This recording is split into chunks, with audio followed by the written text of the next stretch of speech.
Hello बच्चों, कैसे हैं आप। और आज मैं लेकर आई हूँ आपके पास नाइन्थ क्लास की हिंदी बी का फर्स्ट चैप्टर गदखंड का पाठ है दुख का अधिकार।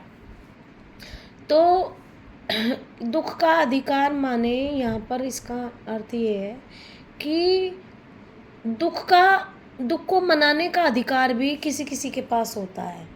अमीर लोग दुख को मनाने के लिए घर पे बैठ के आराम करेंगे और किसी चीज़ का अफसोस मनाएंगे।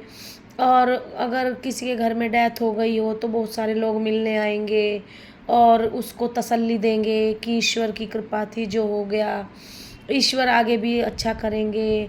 अगर किसी की दुख में तबीयत खराब हो रही है तो डॉक्टर को बुलाएंगे।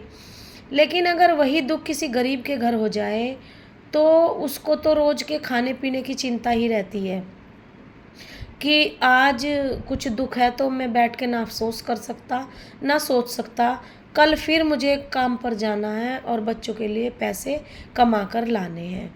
तो अब क्या होता है, ये जो स्टोरी है आपकी दुख का अधिकार, ये हमें ये बताती है कि गरीब और अमीर में दुख किस तरह से अलग अलग स्थितियाँ पैदा कर देता है। अब ये कहानी शुरू होती है यहाँ से कि एक बुढ़िया है, गरीब बुढ़िया है बहुत, और उसका एक बेटा है।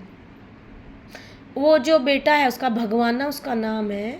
और वो बुढ़िया और वो बेटा थोड़ी सी 1.5 बीघा ज़मीन है और उसमें वो सब्जी लगाते हैं और सब्जी खरबूजे और ये लौकी वगैरह बेचकर अपने बच्चों का पालन पोषण करते हैं और उसी से उनके घर में खाना बनता है। बाकी इनकम का कोई सोर्स नहीं है। तो एक दिन भगवाना उसमें अपने खेत में जाता है और उसको सांप काट लेता है और वो बच्चा मर जाता है। वो बच्चा तो नहीं, वो लड़का है और उसके पत्नी है, उसके 2 बच्चे हैं। और बुढ़िया के पास जो पैसे रखे थे वो उनसे उसका इलाज करवाती है, झाड़ फूँक करवाती है, सपेरे को बुलाती है, लेकिन कोई इलाज नहीं हो पाता और लास्ट में वो उसका लड़का मर जाता है। और जो बचे कुचे पैसे हैं उनसे वो कफन खरीदती है और अपने बच्चे का अंतिम संस्कार करती है। अब उसके बच्चे शाम को ही रोने लगते हैं, पोता पोती, कि हमें भूख लगी है।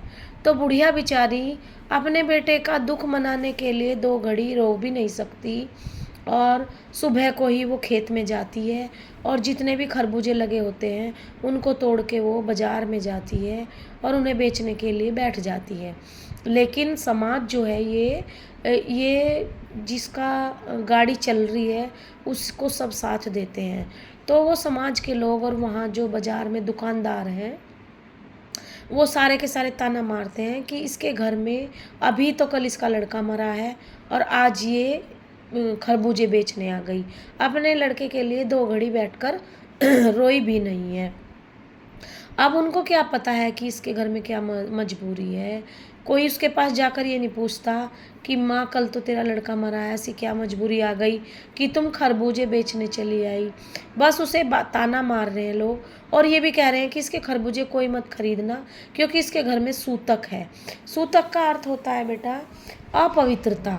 जब घर में कोई मर जाता है तो उस घर को अपवित्र मानते हैं और 13वीं के बाद जब बहुत अच्छे से हवन वगैरह हो जाता है तब उस घर को शुद्ध माना जाता है।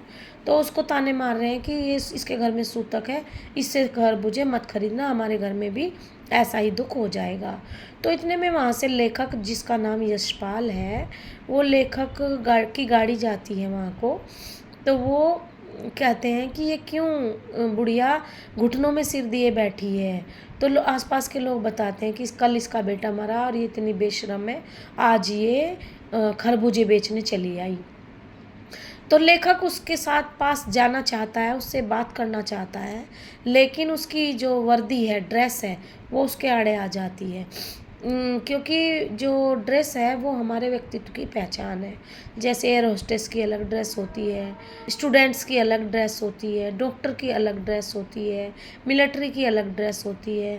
इस तरह से ही वो कभी जीन्स और शर्ट पहने हैं तो वो समाज के डर से उसके पास नहीं जाता कि लोग कहेंगे कि ये इतना इज्जतदार घराने का आदमी है, सज्जन पुरुष है कोई, और ये इस बुढ़िया से क्या बात कर रहा है सूतक के टाइम में। तो वो चाहकर भी उसके पास नहीं जा पाता है। तो वो कहता है कि कभी कभी हमारे वेशभूषा भी हमारे काम के आड़े आ जाती है। उसके बाद इस कहानी का दूसरा पार्ट है, उसमें एक बहुत मालदार घर की औरत है और वो उसके भी बेटे की मृत्यु हो गई है। वो बहुत अमीर घर की औरत है। उसके घर में वो बार बार रो रही है अपने बच्चे के लिए, बार बार बेहोश हो के जा रही है। डॉक्टरों की लाइन लगी है उसके आसपास कि इसकी तबीयत ख़राब हो तुरंत चेकअप हो। तो और उसके घर में सब कोई पानी ला रहा है, कोई एसी चला रहा है।